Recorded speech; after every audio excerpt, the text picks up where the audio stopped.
ফেরত গিয়েছি, ওইটাকে তারা সামনে নিয়ে আসে এই এই গুজব বাজার। আমি একটু অন্য প্রসঙ্গে যাই, তবে হ্যাঁ এদেরকে নিয়ে আমি কাজ করতেছি, এই 52 টিভি, আশিক, তারপর সময় টিভি এবং আরো কয়েক বিষয় নিয়ে অনেক তথ্য তো থাকে, আসলে যাচাই বাছাই করতে একটু সময় লাগে।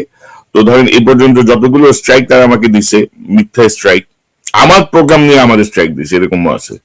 তো এগুলো সব তো কপি আছে আমার কাছে, এগুলো শরবত গুলা ইনশাল্লাহ খাওয়াই দিব সবগুলারে।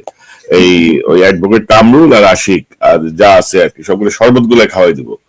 টাউটারি তো শেষ আছে ভাই, টাউটারি বাটপারি করে কি পার পাবি নাকি, ছেড়ে দেবো নাকি? তো প্রসঙ্গে আমি আরেকটা প্রসঙ্গে যাই, যে শেষ প্রসঙ্গ, যে মোমেন একটা চিঠি দিয়েছিল, পররাষ্ট্রমন্ত্রী মোমেন জাতিসংঘের মহাসচিবকে একটা নাকি চিঠি দিয়েছিল। তো আপনার জিজ্ঞাসায় কিন্তু তারা সেই চিঠি পায়নি বলে অস্বীকার করেছে। কেউ কেউ বলছেন যে যে প্রোটোকল মেনটেন করে চিঠিটা দেওয়া উচিত, যেমন জাতিসংঘের মহাসচিবের কাছে প্রধানমন্ত্রীর চিঠি সচরাচর মানে সরাসরি যায়, নাহলে ডেস্কে যায়, নাহলে দেয় না। তো কি বিষয়টা কি, মোমেন আবার এই অনুনয় বিনয় করে কান্নাকাটি করতেছে কেন? ধরেন বাংলাদেশের পররাষ্ট্রমন্ত্রী, তাও আবার একটা কর্তৃত্ববাদের পররাষ্ট্র, মানে একটা স্বৈরাচার সরকারের যেখানে অথরিটেরিয়ান রেজিমের উত্থান ঘটেছে, তার পররাষ্ট্রমন্ত্রী, জাতিসংঘে তো বোধহয় 144টা সদস্য। তো এটা একটা প্রবাদ আছে আর কি, নোয়াখালীর ভাষা এটা বলতে হয়, হাসরের ময়দানে আব্দুল্লাহর বাহিরে সিনে গোনায়। আপনি যদি জাতিসংঘ দেখেন সেটা একটা হাসরের ময়দান, মানে এইভাবে আপনি 144টা, প্রত্যেকটা দেশেরই সেখানে এমবাসি আছে, ইভেন যুক্তরাষ্ট্রেরও আছে। জাতিসংঘ যেখানে, সে যুক্তরাষ্ট্র কিন্তু সেটা সদস্য, তবে যেহেতু নিরাপত্তা কাউন্সিলের সদস্য তাদের মর্যাদাটা একটু বেশি, ভেটো পাওয়ার যাদের আছে। তারপরে অস্থায়ী সদস্য যারা 15 জন। তো সেখানে বাংলাদেশের পররাষ্ট্রমন্ত্রী, তা আবার মানে স্বৈরাচারী সরকারের, মানে জোর করে ক্ষমতায় থাকা পররাষ্ট্রমন্ত্রী, তার চিঠির কি ভ্যালু থাকতে পারে বলে, এটা কমন সেন্স। এবং তার চিঠি খুঁজে পড়বে, আমি এটা বলেছি রেকর্ডে রাখার জন্য, যে সে ক্লেম করেছে যে তিনি ক্লেম করেছেন যে তিনি চিঠি দিয়েছেন, এবং এই চিঠিতে তিনি বলেছেন যে অযাচিত হস্তক্ষেপ। তো আপনি যাকে চিঠি দিচ্ছেন তাকেই বলছেন সে হস্তক্ষেপ করছে, আবার তার সহযোগিতা চাইছেন, মানে পশ্চিমা অযাচিত হস্তক্ষেপ, অন্যান্য দেশের অযাচিত হস্তক্ষেপ। তো জাতিসংঘ তো একটা প্ল্যাটফর্ম, সকলে মিলে, তো আপনি তার বিরুদ্ধে তাকে চিঠি দিচ্ছেন, এটা হস্তক্ষেপ। তো এটা তো বরং হস্তক্ষেপের এখনো দেখেন নাই, এখনো শুরু হয় নাই। হস্তক্ষেপ কি জিনিস বুঝবেন, কারণ হস্তক্ষেপ এখনো মানে সেই মাত্রায় এখনো হয়ই নাই। যেভাবে আপনারা জোর করে ক্ষমতায় থাকবেন, মন্ত্রী পরিষদ গঠন করবেন, আবার স্বপ্ন দেখছেন প্রধানমন্ত্রী মন্ত্রী হবেন, তখন টের পাবেন হস্তক্ষেপ কাকে বলে। কারণ বাংলাদেশের মানুষের আকাঙ্ক্ষাকে ধূলিসাৎ করে, অধিকারকে হরণ করে, গুম খুন করে, মানবাধিকারকে লঙ্ঘন করে, ভোটের অধিকারকে লঙ্ঘন করে আপনারা ক্ষমতায় থাকবেন, তারপর আবার পত্রমিতালি করবেন, আবার সেটা আপনারে বলতে হবে যে। তো এটা এই ধরনের চিঠিপত্র তারা এগুলো গুরুত্ব আনে, কারণ এখন তো, এবং যে ইলেকশনের মানে তারা যে ডিক্লেয়ার করেছে এটা সবাই বুঝতে পারছে, তারা বুঝতে পারছে এটার কোনো ইলেকশন না, অলরেডি ডামি ইলেকশন হিসেবে পোর্ট্রেট হয়ে গিয়েছে ওয়ার্ল্ড ওয়াইড সবাই এটাকে। উনি চিঠি দিয়ে, উনি আবার দেখলাম কোথায় খেপেছেন, সিলেটে, যে উনি বলছেন যে এটা এই চিঠি দিলে ওইটা আবার জানতে চাওয়ার দরকার কি, না কি কি এটা আবার বলতে হবে কেন, এই ইসরায়েল নিয়ে বলে না কেন, কি কি সব দেখলাম বলতেছে সিলেটি ভাষায়। আমারও সেখানে বাড়ি সিলেটে, তো আমি দেখলাম এগুলি নিয়ে উনি কথাবার্তা বলছেন। কেউ কেউ তো বলে আব্দুল মোমেন আপনার মামা, হতে পারে হারিস চৌধুরী মামা হলে আর আব্দুল মোমেন দোষ করবে, সব সিলেটি তো মামা ভাই না, তাই না? অসুবিধা নাই। তো ভাই আমরা অনুষ্ঠান শেষ করবো, তার আগে আমি জাস্ট আপনার কাছ থেকে একটা মন্তব্য চাচ্ছি, যে মানে বাংলাদেশের মানুষকে যেভাবে হতাশ করা হচ্ছে, বা আপনার কথা আমরা যেটা বুঝলাম, মানুষের আসলে হতাশার কিছু নাই, মানুষকে তার মতো করে এগিয়ে আসতে হবে। আপনি যেটি বলছিলেন বাংলাদেশের জনগণকে বাংলাদেশের ভাগ্য নির্ধারণ করতে হবে, তো সেই জায়গাটাকে হতাশার কিছু নাই, এই বিষয়টি আপনি নিশ্চিত করছেন। গণতন্ত্রের পথটা, এই যে ব্যাটল, এই যে সংগ্রাম, এটা গণতন্ত্রের সংগ্রামটা এত খুব কুসুমাস্তীর্ণ নয়, খুব যে আপনাকে এখানে লাল গালিচা বিছাই দিবে আমরা, এটা পৃথিবীর দেশে দেশে কালে কালে ইতিহাসে অধিকার আদায়ের সংগ্রাম খুব কঠিন, এবং এই ব্যাটেলটা অনেক সময় দীর্ঘ হয়। কিন্তু বাংলাদেশের মানুষ ব্যাটেল করছে না, সংগ্রাম করছে না সেটা আমি বলবো না। বাংলাদেশের মানুষ সংগ্রাম করছে, অকাতারে জীবন বিলিয়ে দিচ্ছে, কারাগারে তারা আছেন। এবং বাংলাদেশের মানুষকে আমি বলতে চাই যে বাংলাদেশের মানুষ একা নন, এটা ভাববেন না। বিশ্ববিবেক আপনাদের সঙ্গে আছে, যুক্তরাষ্ট্র এবং যারা গণতন্ত্রের বন্ধুরা তারা আছে, বিশ্ব মিডিয়া আপনাদের সঙ্গে আছে। আপনি দেখুন যে এযাবৎকালে বাংলাদেশে এত ইন্টারন্যাশনাল মিডিয়া আউটলেটে এত স্টোরি বাংলাদেশকে নিয়ে হয় নাই, এত নিউজ বাংলাদেশকে নিয়ে হয় নাই। সুতরাং এখানে হতাশ হওয়ার মতো কোনো কারণ নাই, কারণ এটা আপনার অধিকার। আপনি হতাশ হয়ে কি করবেন? আপনি হাত ধুয়ে বসে থাকবেন অথবা শেখ হাসিনার বর্ষতা স্বীকার করবেন?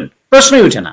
সুতরাং আপনাকে যেটা করতে হবে যে গণতন্ত্রের প্রতি অবিচল থাকতে হবে, এবং আমাদের সব শ্রেণী পেশার মানুষ, আমি বারবার বলি, এটা শুধু বিএনপির সমস্যা নয়, এটি সবার সমস্যা। এটা শিক্ষক, বুদ্ধিজীবী, রাজনীতিবিদ, কৃষক, শ্রমিক, মেহনতি জনতা প্রত্যেকেই কিন্তু এটা আক্রান্ত, প্রত্যেকের কিন্তু অধিকার হারা, অধিকার বঞ্চিত।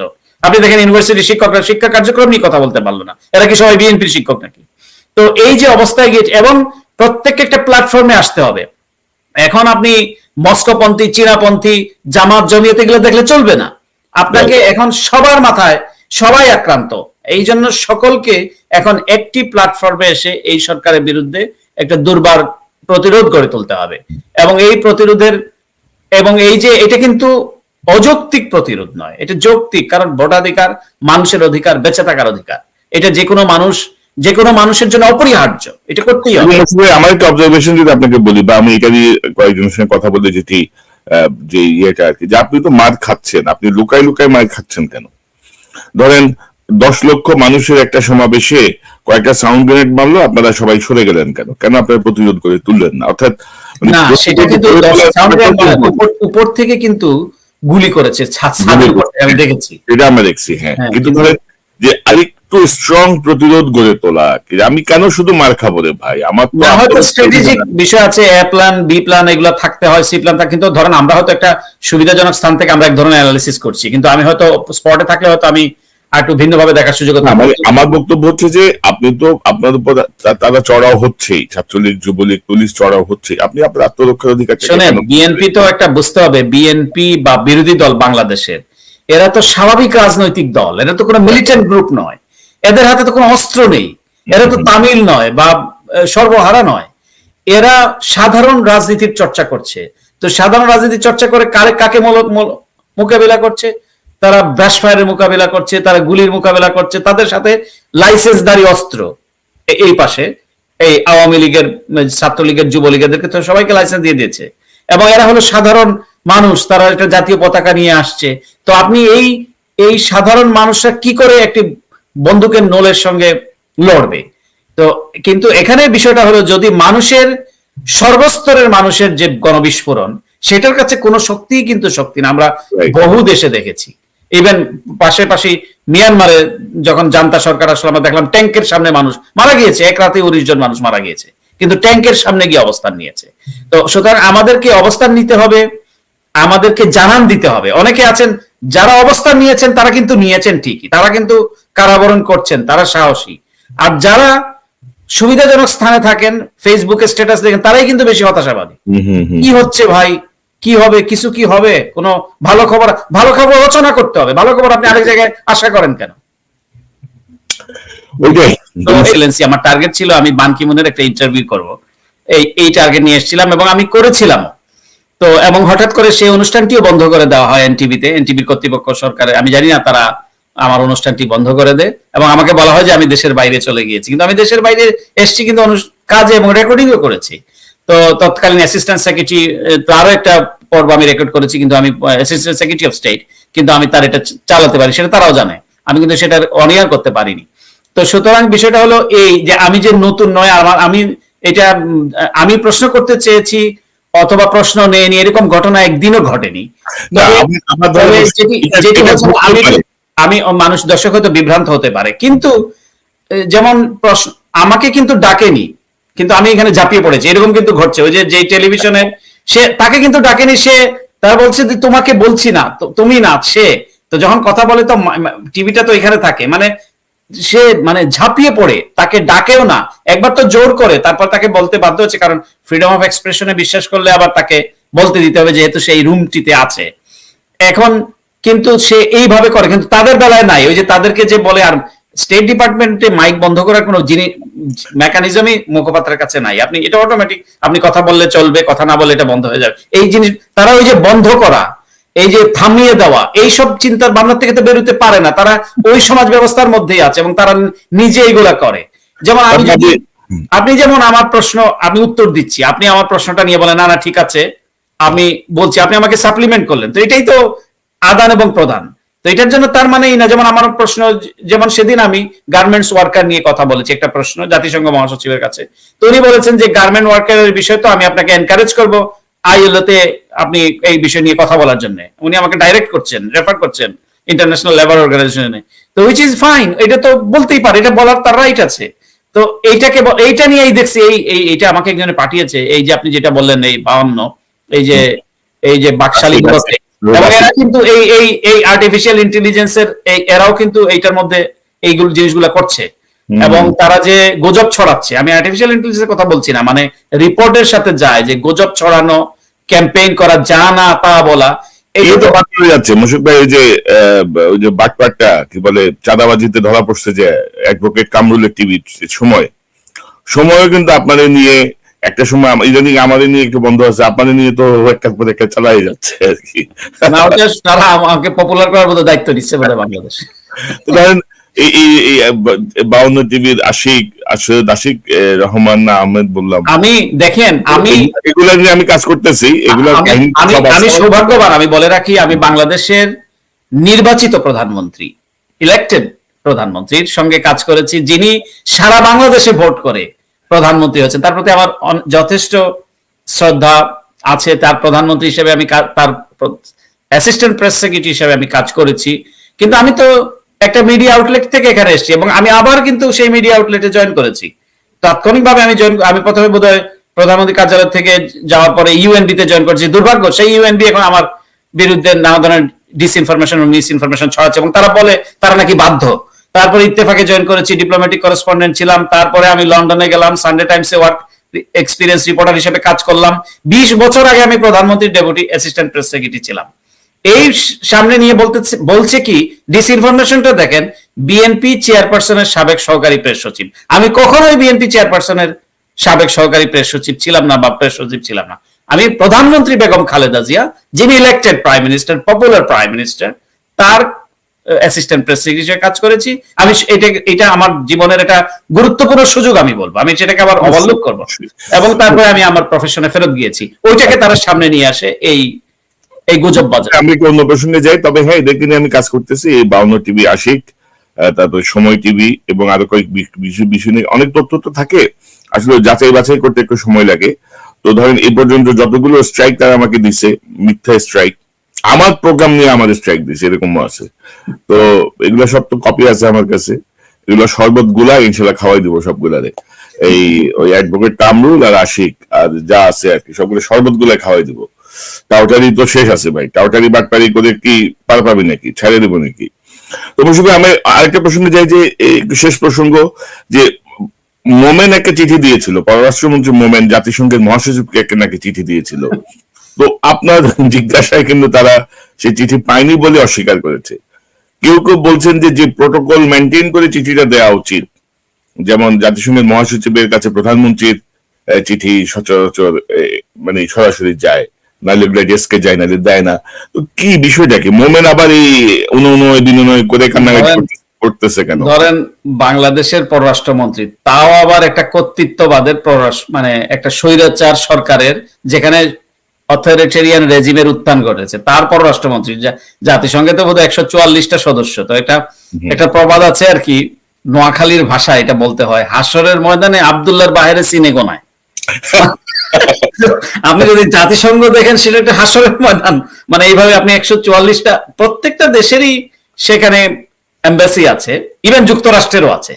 জাতিসংঘ যেখানে, সে যুক্তরাষ্ট্র কিন্তু সেটার সদস্য, তবে যেহেতু নিরাপত্তা কাউন্সিলের সদস্য, তাদের মর্যাদাটা একটু বেশি, ভেটো পাওয়ার যাদের আছে। তারপরে অস্থায়ী সদস্য যারা 15 জন।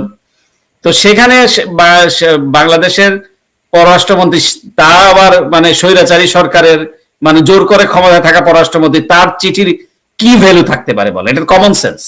এবং তার চিঠি খুঁজে পড়বে, আমি এটা বলেছি রেকর্ডে রাখার জন্য, যে সে ক্লেম করেছে যে তিনি ক্লেম করেছেন যে তিনি চিঠি দিয়েছেন, এবং এই চিঠিতে তিনি বলেছেন যে অযাচিত হস্তক্ষেপ।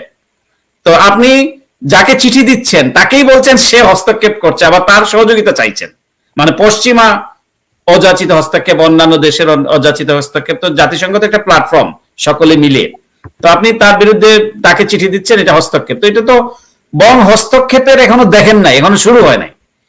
হস্তক্ষেপ কি জিনিস বুঝবেন, কারণ হস্তক্ষেপ এখনো মানে সেই মাত্রায় এখনো হয়ই নাই। যেভাবে আপনারা জোর করে ক্ষমতায় থাকবেন, মন্ত্রী পরিষদ গঠন করবেন, আবার স্বপ্ন দেখছেন প্রধানমন্ত্রী মন্ত্রী হবেন, তখন টের পাবেন হস্তক্ষেপ কাকে বলে। কারণ বাংলাদেশের মানুষের আকাঙ্ক্ষাকে ধূলিসাৎ করে, অধিকারকে হরণ করে, গুম খুন করে, মানবাধিকারকে লঙ্ঘন করে, ভোটের অধিকারকে লঙ্ঘন করে আপনারা ক্ষমতায় থাকবেন, তারপর আবার পত্রমিতালি করবেন, আবার সেটা আপনারে বলতে হবে যে।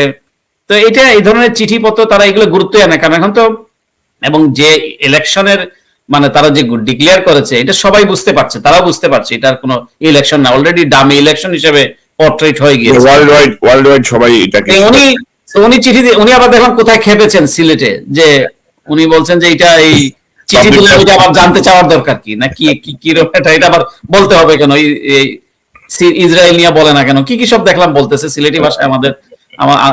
আমারও সেখানে বাড়ি সিলেটে, তো আমি দেখলাম এগুলি নিয়ে উনি কথাবার্তা বলছেন। কেউ কেউ তো বলে আব্দুল মোমেন আপনার মামা, হতে পারে হারিস চৌধুরী মামা হলে আর আব্দুল মোমেন দোষ করবে। সব সিলেটি তো মামা ভাই না, তাই না? অসুবিধা নাই।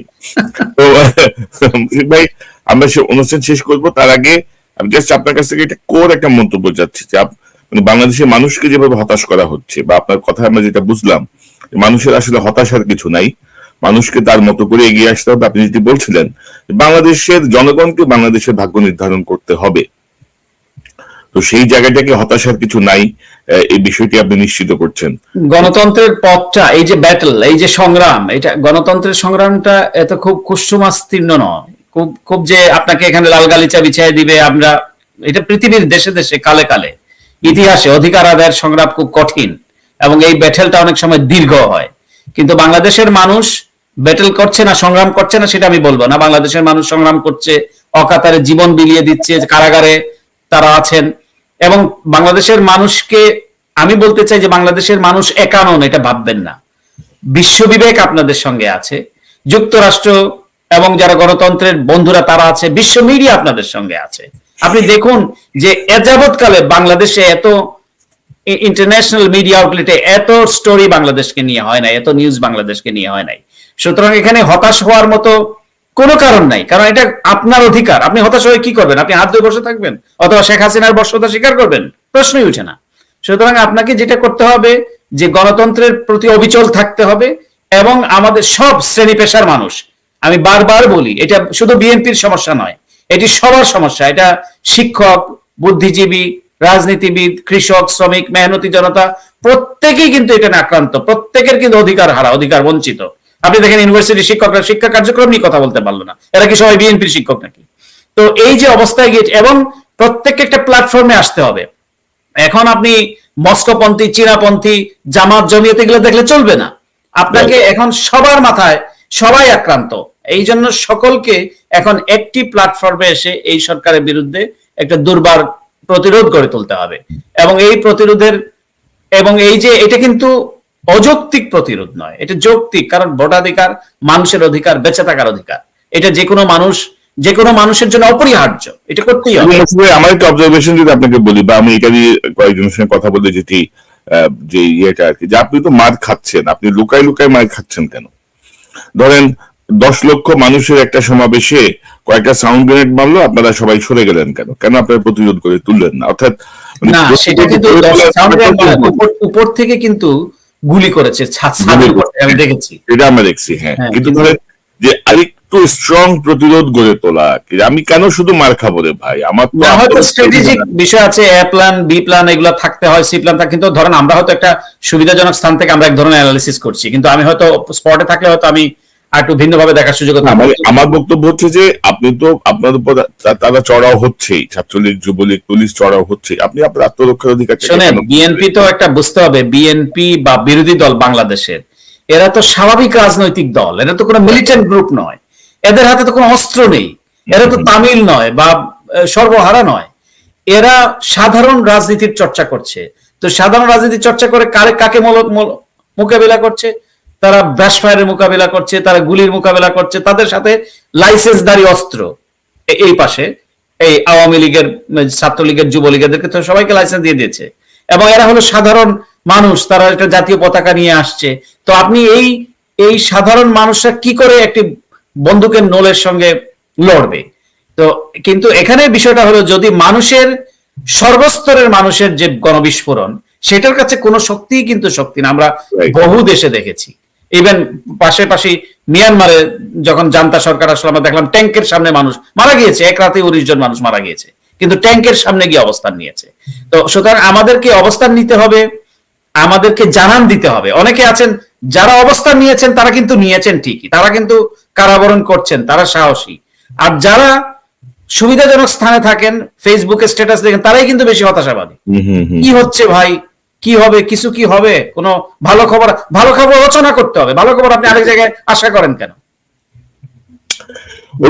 তো এটাই মানে বিষয়টা হচ্ছে এটাই, যে বাংলাদেশের মানুষের যে স্যাক্রিফাইস, এটা অভাবনীয়, এবং বাংলাদেশের মানুষ এই স্যাক্রিফাইস কিন্তু বৃথা যাবে না।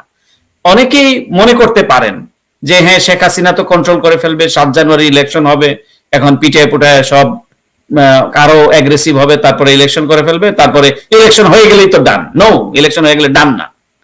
ইলেকশন হয়ে গেলেই তখন আপনি দেখবেন এই যে অযাচিত এবং যে চিঠিপত্র মিতালি করছে না, ওইটার কনসিকুয়েন্স দেখতে শুরু করবেন। যখন আপনাকে মানে, যাকে আমি এটা বলতে চাই না, যখন বুঝবেন তখন মানে বিষয়টা ক্লিয়ার হবে। কিন্তু এর সঙ্গে মানুষ থাকতে হবে, আপনার শুনশান নীরবতার মধ্যে কিন্তু এটা হয় না। আপনার থাকতে হবে, মানুষের সম্পৃক্ততা থাকতে হবে। এই যে আপনার অধিকারের জন্য আপনাকে রাজপথে রাষ্ট্র যে বলে জন আকাঙ্ক্ষার সঙ্গে আমরা থাকবো, তো জন আকাঙ্ক্ষা যেটা মেসিভ, আকাঙ্ক্ষা তো সবারই আছে, কারো গোপনে আছে, কারো প্রকাশ্যে আছে, কিন্তু সবগুলোকে প্রকাশ্য হতে হবে, ইউনাইটেড হইতে হবে। এটাই। তো যারা মুশফিকুল আনসারী, আপনাকে অসংখ্য ধন্যবাদ আপনার মূল্যবান অংশগ্রহণের জন্য। আমরা অনেক কিছু জানলাম, বুঝলাম আপনার কাছ থেকে। আশা করি নিকট ভবিষ্যতে আপনাকে আবারও পাবো। ধন্যবাদ আপনাকে। আমি